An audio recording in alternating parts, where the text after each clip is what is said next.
let me talk about the positive stuff first before we get to the negative part of the podcast. Yeah. So let's talk about the positives. The first positive point of the podcast: Elimination Chamber. I recently rewatched I recently watched the Elimination Chamber live. I actually haven't seen a pay-per-view, or I guess it's a PLE now. I haven't seen a PLE for over 10 years, I think. The last live. Live. The last pay-per-view that I saw live was WrestleMania 28. Yep. Brother.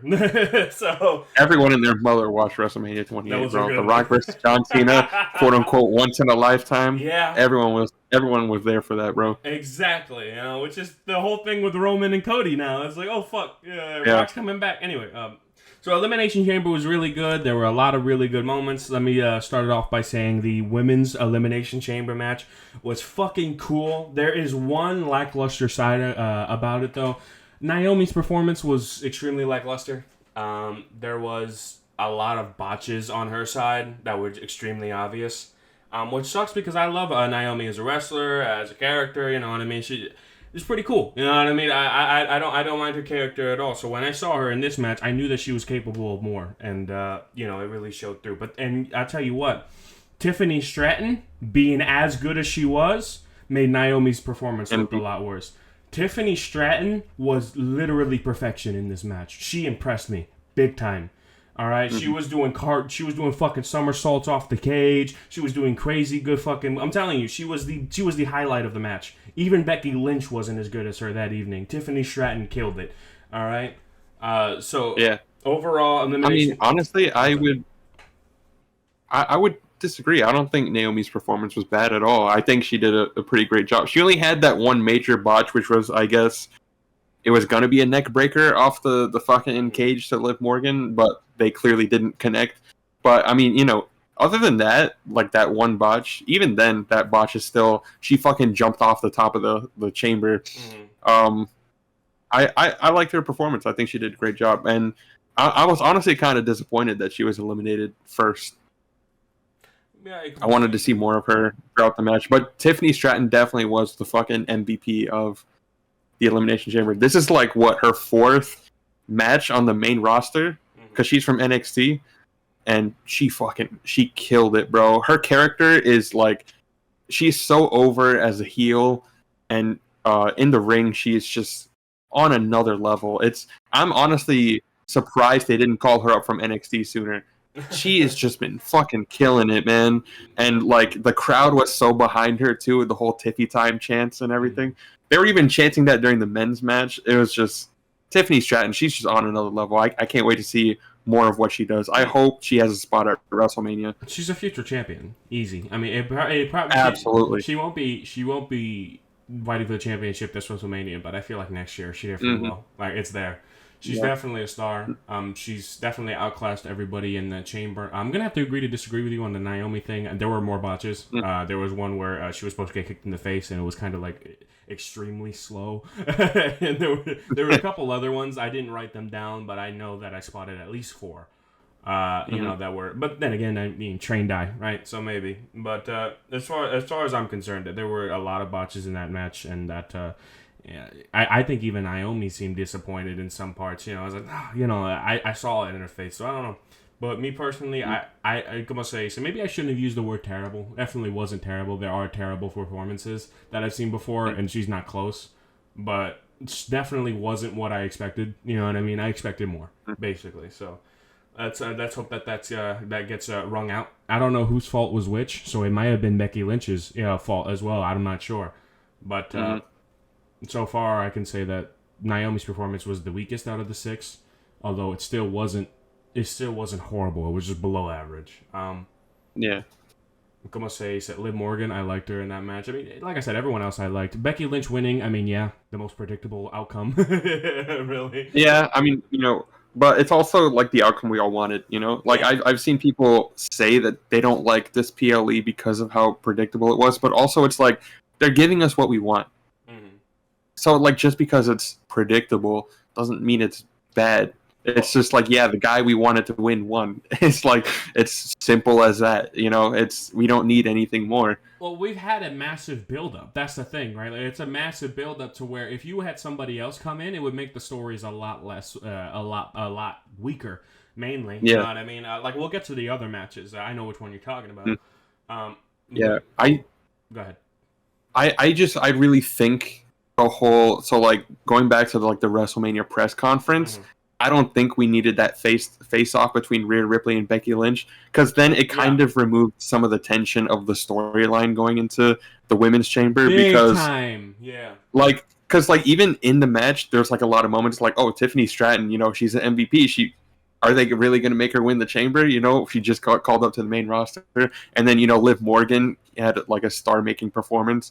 Bianca Belair is like the #1 baby face in the women's division. But the fact that we already had, that kind of tease between Becky Lynch and Rhea Ripley is just kind of like, yeah, we know Becky's coming out on top. Yeah, it's like the match was great.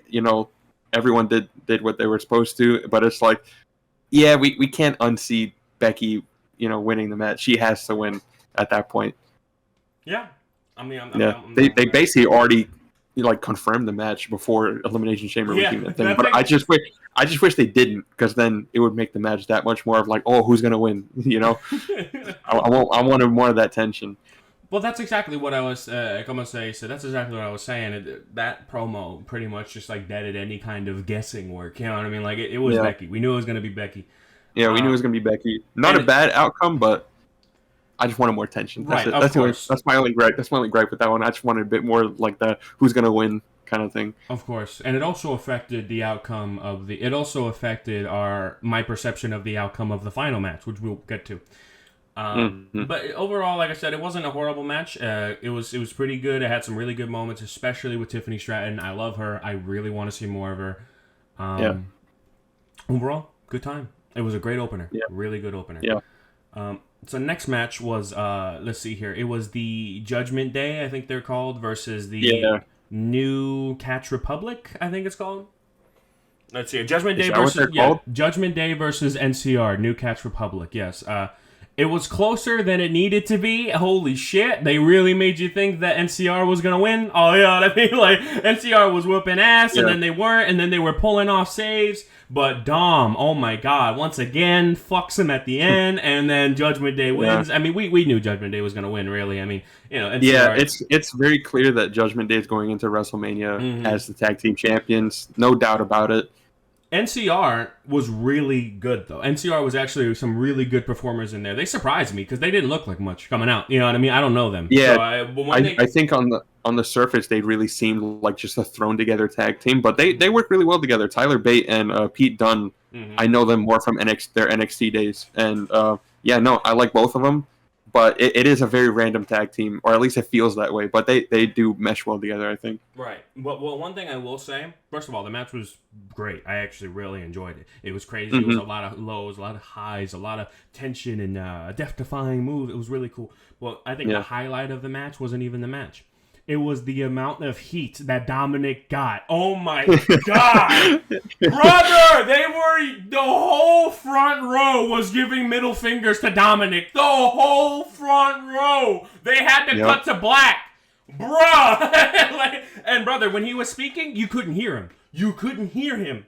Everyone was booing so fucking loud that you couldn't hear him. And he tried to wait for the crowd to calm down, and they wouldn't calm down. So he had to talk over them, but he couldn't, because that's how fucking loud they were. I could barely hear what Dom was saying the whole time. Holy shit. And people like to make excuses of they're piping in the boos, or they're lowering his mic volume. As someone who has been in those arenas in person, they are definitely fucking not. We just blew the shit out of Dominic Mysterio, bro. Oh yeah. He's the heat he's getting, bro. I'll just say Dom is I think he's probably one of the best on the roster right now. Of course he's still, learning and growing, but he has grown so much in just the past year that it is insane to watch. It's actually impressive. How much heat he gets. I just need him to up his ring acumen. He plays a piece of shit so well. He really does. Yeah. So he's got that out of the way. You know what I mean? I mean, look how edgy those bits were with Dominic, where he was invading his father's home on Thanksgiving and Christmas Day. Like, holy shit, these are crimes, and we're recording this. You know what I mean? Like, I love it. So Dominic, definitely the highlight with all the heat. The match was really fucking cool. I enjoyed it. It was actually a really entertaining watch. So I actually really like the Judgment Day a lot. I like their title reign so far. It's good. I agree with you. Finn Balor, you know, he's fucking awesome. I love Finn Balor. I don't like his fucking punching. I think it's horrible. I love his moves. I love his coup de grace. I love everything else, but his punching. Huto! Shut up! Jesus Christ! Everything else about you is perfect, but stop with the fucking constant grunting. It's annoying. Besides that, it's okay. Judgment Day, the Damian Priest brother. He's a main eventer in the making. Oh really is. Someone on Twitter. I don't know the name of the person who tweeted it. So someone in the comments can probably tell me because it was a very popular tweet. But someone called him the bisexual Undertaker, and now that's like all anybody can see from Damian Priest. It's like it's I don't know. And like that one tweet like kind of damaged his character a little bit. I'm just saying. Like I don't know what it was, but. Yeah, that's kind of the vibe. Damn, you ain't had to say that, but he's got a Boston accent though. That's different, yeah.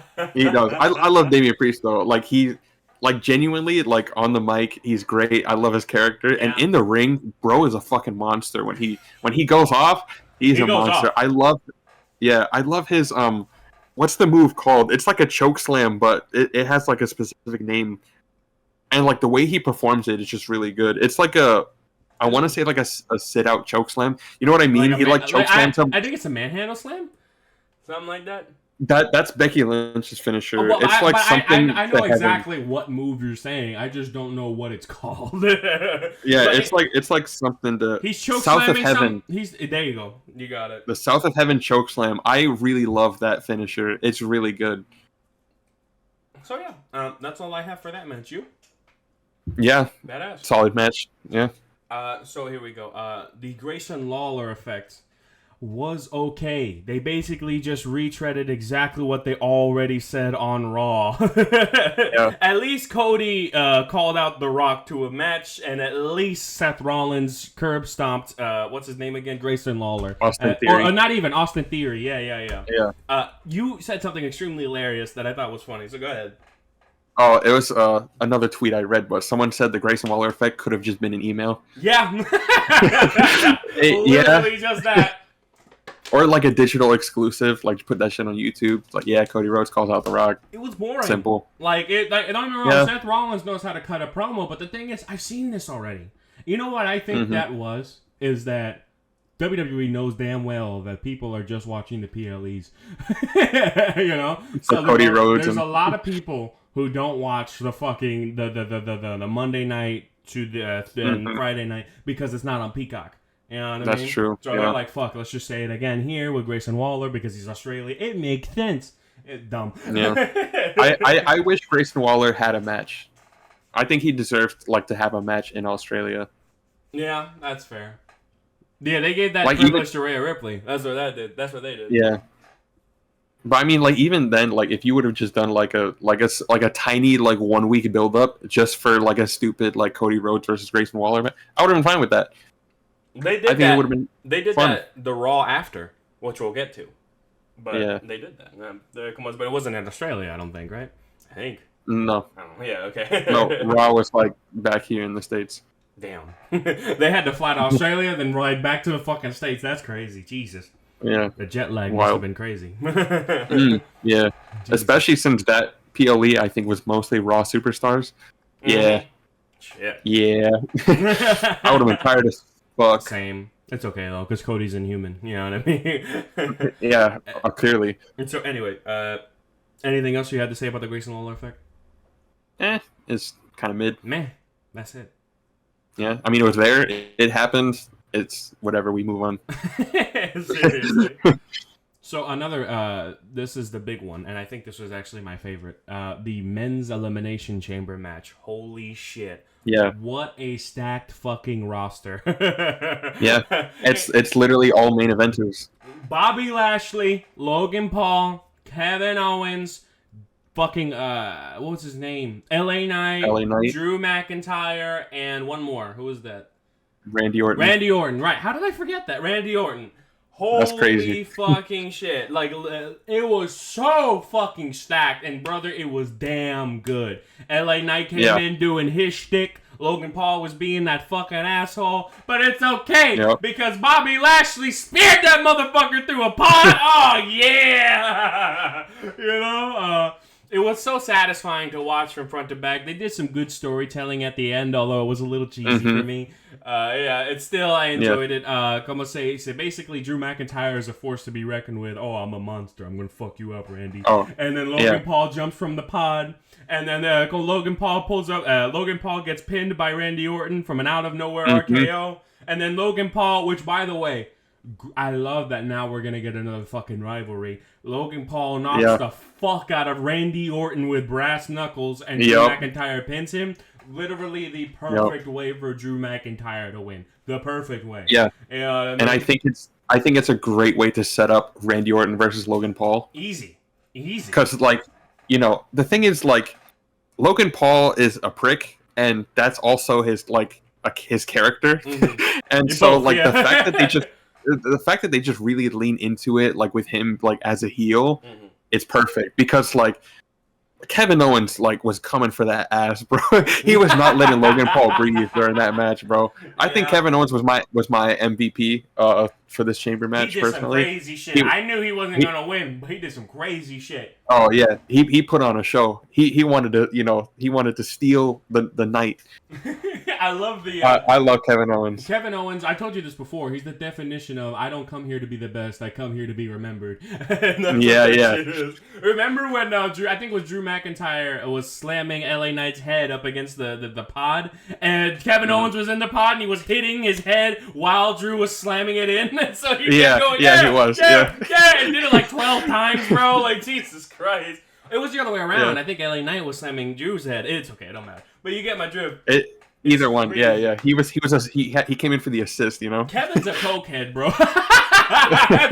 Dude, when Logan Paul made his entrance and he had like a little stare down with Kevin Owens, and Kevin started banging his head on the fucking plexiglass. He did that shit like 11 times, bro. God damn. Yeah. Jesus Christ. He's like a rabid dog in that match. I bro. loved it, man. It was great. It was high energy, octane with amazing performers. Every single person in there did work. It was great. It was a great time. Then when it was Logan's turn to enter the match and Kevin went in the pod with him, like closed the door and just started slamming him against the fucking... Brother, solid, bro. Randy Orton pulled off an amazing performance this match. Like he still can go. He still goes. Oh, that man is in his prime. It's ridiculous. His selling, like he genuinely has people concerned, like for his back, like that he's injured for real. But like he's been injured before. I remember when he fucked up his arm against Edge at some pay-per-view when it was hitting the mat and he fucked up his shoulder. I think the muscle came off the bone or some shit. You know. So crazy shit. It's I can see it. You know what I mean? Yeah, like he hit that RKO on Logan Paul, and it felt like damn, that RKO hurt him. Like it hurt both of them. Even though I saw it coming, like you know what I mean? Like when he did the thing, he and like the camera was so close. I'm like, that camera's too close. Then hell no, he's gonna get fucked up. It was satisfying to watch though. Like Logan Paul kind of deserved that RKO. Of course, but then Logan Paul came back with the fucking brass knuckles, bro. Yeah. That was good. Such a good finish. There's one more interference that we didn't get to. Is AJ Styles came in and fucked over LA Knight. I think it was LA Knight. Yeah. Yeah, it was. Holy shit. He came in with like 12 hits to the back. Bah, bah, bah, bah. Like, holy God. He's already dead, you know? How much of a hater do you have to be to fly all the way across the world just to cost someone a match? My man was a stowaway in the cargo hold, fucking Uncharted 3 shit. You know what I'm saying? Jesus Christ. That's the only way. He was waiting for that moment, bro. He went in, though. That's the thing. He fucked him up, bro. Jesus. Yeah. So now AJ Styles versus LA Knight, that's brewing real good. Yeah, for WrestleMania. A lot of people wanted, myself included, wanted LA Knight versus Logan Paul, but I guess they're saving that for maybe SummerSlam. Maybe it's gonna be like somewhere down the line. But Logan AJ Paul's Styles gonna have his chance to get his ass whooped by all of the roster. We'll take our time. yeah. He got his ass beat by Kevin Owens. It's gonna be Randy Orton's turn coming up next. Yeah, right. Pretty much everyone in the chamber got their lick in to Logan Paul. Yeah. So Bobby got the worst one. I don't care. Bobby got. I know Randy. I know Randy got the RKO, but Bobby speared him through a pod, bruh. Yeah. I think Bobby and Kevin Owens did the most damage to Logan Paul. Easy. Yeah. I think Bobby did the worst. That pod, like that's it. Like the way they hype that pod up, it's bulletproof, like stained glass. Like, oh, okay, bulletproof, bet. Yeah. No, yeah, bulletproof, but Bobby Lashley can tackle your ass through it. That's for sure. That's for damn sure. I think one of my favorite moments, right, is when Goldberg would be spearing people through an elimination chamber pod. But I think one of my favorite, I think my favorite moment has to be when Big Show and Daniel Bryan were having a feud.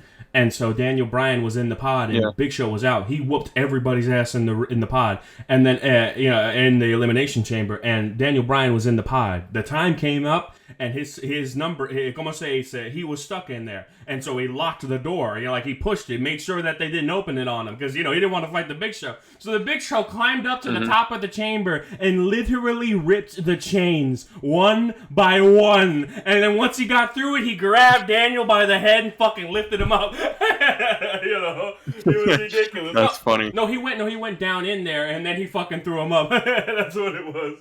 I forget, but whatever it was, it's just like, damn, Big Show's a monster, bro. God damn. So yeah, overall, I don't remember who it was, but one moment that I saw that I really loved. I think this was like pandemic era, so they didn't have like a crowd.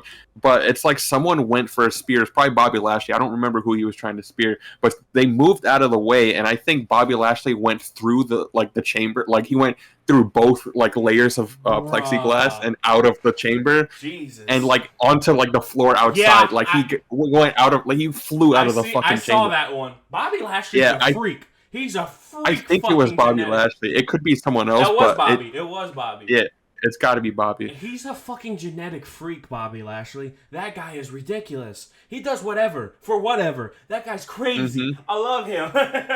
Yeah, it's crazy. Like he's been WWE champion, but I feel like he's so underrated. He slept right on. now. He slept on. He slept on, and then now he's going through like that feud with Karrion Kross, which it's okay. I hope their match.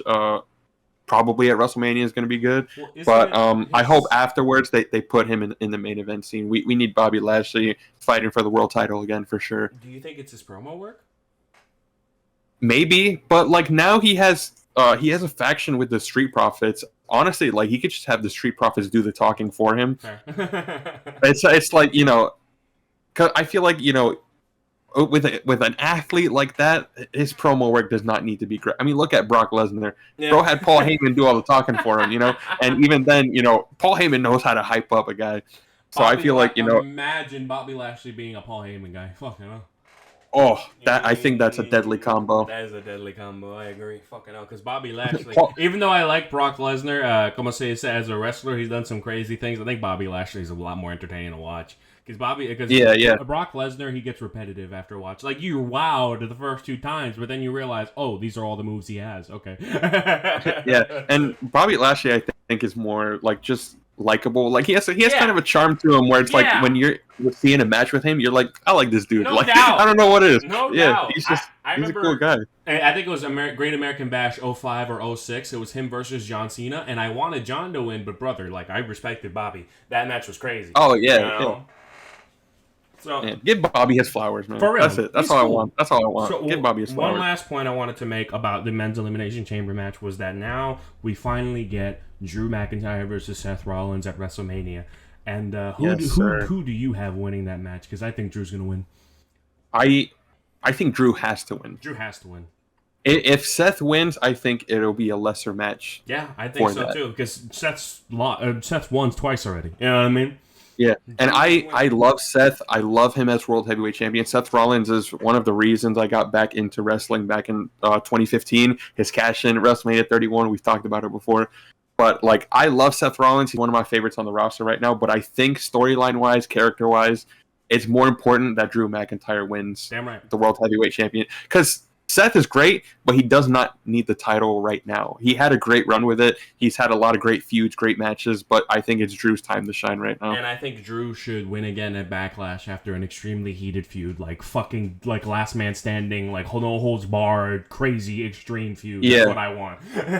Yeah, that's another thing. It's like I feel like because Seth and Drew have fought before, I think this match at WrestleMania should have some kind of stipulation to it to where it feels like, okay, this is the end of their rivalry, or at least it's like a prelude to Backlash or something. Because, like, obviously, Seth Rollins should get a rematch, I think, if he loses the title. Because I hate when they have champions drop the belt and then forget about it the next day, like Kofi Kingston, when he lost the WWE Championship to Brock Lesnar. They never brought that shit up again, and it pisses me off. And I think the rematch clause should be brought back as a rule where if the champion loses their belt, they're given one free rematch. Because it makes feuds last so much longer, and like while some feuds can overstay their welcome, I think a rematch clause is just like really great. Because then if you have someone lose the title and then they're gone for like months on end, they come back like a fucking like a year later or some shit. It's like I want my rematch. They're automatically put to the front of the line because it's like, hey, I lost the belt, but I never used my rematch. You know? Damn right. So yeah, so I just think Seth should get a rematch down the line, but Drew needs to hold it at least until CM Punk comes back. Because Drew McIntyre versus CM Punk for the World Heavyweight Championship needs to be a thing. Fuck yeah, I agree with that wholeheartedly. Fuck yeah, that would be a match and a half. What a build, right? I mean, all the shit that Drew's been talking now that CM Punk's not on TV, it has to be a feud. Like, there's no way. Easy. And for the belt, it'd be even better. I just hope CM Punk doesn't get injured again, fucking guy. Oh, man. Yeah. I hope not, man. So, yeah, that's all I have for the men's Elimination Chamber. Anything else on your end? No, great match. Great match. Great fucking match. It's my favorite. My favorite, hands down. Yeah, I would agree with that. Mm-hmm. So, como se dice, I will get to the main event here. The main event in front of 52,590 people. Holy fuck. 52,000 people at an Elimination Chamber pay-per-view. What the fuck? Yeah. You know? It's a fuck ton of people. That's crazy. So, 59,000 people. They had Rhea Ripley versus Nia Jax. Yes. You want honesty? I'm just tell you right now. First of all, we all know who was going to win, right? But that's fine. Yeah. My honesty is, it was okay. I liked it. It was okay. The thing is, como se dice, I felt like the moves were nothing special. I did like the slamming through the table. I did like Nia Jax doing the, I think it's the, whatever it is, when she drops from the ropes. What is that called? I know Yokozuna's was like the bonsai drop. I don't remember what Nia Jax's version is called. Let me check real quick. The Annihilator. Rhea kicks out the Annihilator. For that 350-pound bitch dropping on you, it's called the Annihilator? Makes sense. Yeah, that's absolutely fair. That's actually hilarious. Yeah, so I did like the superplex. Although, why didn't the ring break? I'm just saying. It should have broke the ring. Como se dice? I liked being slammed through the table. Although the thing is that she tried the fucking the bomb on the table with Rhea Ripley on her back, and the fucking table didn't break. What the fuck? Yeah, the Samoan drop. It's not her fault. It's not even Nia Jax's fault, because you could tell she fucking slammed her. Yeah, and hey, give her props. She improvised quick and did a splash. Yeah, she hit that fucking elbow. Yeah, she hit a splash on it and then broke the table. So, I think, but before we get to what you were going to say, I think this is one of Nia Jax's best matches, if not her best match. I think, honestly, performance-wise, I think both women killed it. I like the match. I liked Rhea Ripley's performance. I definitely liked her ring acumen. I liked Nia Jax throughout the match. But the thing is Michael Cole even said it looked like it was a career match for Nia Jax best. And what I'm arguing is that it probably is her best, but it sounds like that bar isn't really high up there. You know what I mean? I mean, yeah, she's not putting out 5-star. The thing with Nia Jax is they usually have her in squash matches to like nobodies. And that's not really how you elevate someone, I think. So I think so far this second run, I've said it before, this second run is so much better. And they've built up Nia Jax as like a big threat, which I like, because they have her winning against actual big name superstars. I mean, she beat Becky Lynch on an episode of Monday Night Raw. That's big. That's a big match. That's a big win. And so I think going into this main event, I think Nia Jax definitely deserved that spot, that match against the women's world champion. But it's clear that this PLE was basically for Rhea Ripley. It's in her hometown, in her home country, and she main evented. It's clear that we knew she was going to win, but I think, Nia Jax proved that, she can put on a great match. I think this was definitely her best. Right. And como se dice, Nia Jax definitely did well with the, like I said, with the moves that she pulled, the improvisation. I did notice that there were a lot of squash matches when I rewatched some old ones, Yeah. So I enjoyed the fact that this was very competitive. It gave me Big Show versus Sheamus vibes, the first one, That's I could see that. That's a good comparison. Now, with that being said, I don't think it's anywhere near the caliber of that match. That match was death-defying. This one was decent. I'd say if I had to give it a rating, 7. It was decent. It was good. It's just not too special for me, Yeah. I think if I had to change something about this match, I would have made it no DQ, especially with how heated the feud was going into it. Because the feud was heated. These two were it was on site every week on Monday Night Raw. They would just be throwing hands at each other. No words spoken, just beating the shit out of each other. And so I think, you needed a stipulation to make it seem like, this is going to be a war between, these two, big wrestlers. And so I think no DQ would have definitely, that's not what I meant. But I think no DQ definitely would have elevated the match more than what the current match was, because the announce table spot was great. I just think we needed more of that, implement some weapons into it, just let them go all out. I think that was really what was holding them back, the fact that most of the match was just submissions and technical holds, and it's it was more about the pacing, but it could have been a bit more action packed. I think it didn't reach the level that it needed to.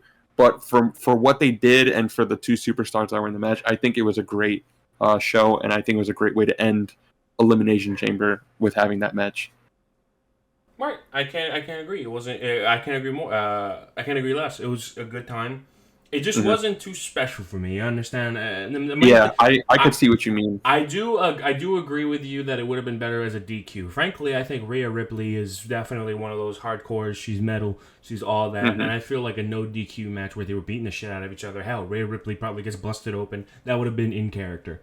And I think that would have made it seem like, hey, she's an amazing champion. She's the best champion. I feel like if they made the stakes of this fight a lot stronger and make it seem a lot more dangerous for Rhea Ripley, then I think I would have enjoyed the match more. It's just that there wasn't any really feeling of what's the word?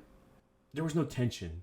You understand? Yeah, there was no stakes. Oh, she might. No, never, not once. And that also leans into what we were talking about earlier with Becky Lynch's win, is that we knew Rhea Ripley, because it's gonna be Rhea Ripley versus Becky Lynch at WrestleMania. They basically confirmed it. We know it, and so it got rid of the stakes of the match, because it's Nia Jax versus Rhea Ripley. It's been a heated feud, but we know who's winning, and so it's kind of defeats the purpose of the whole match.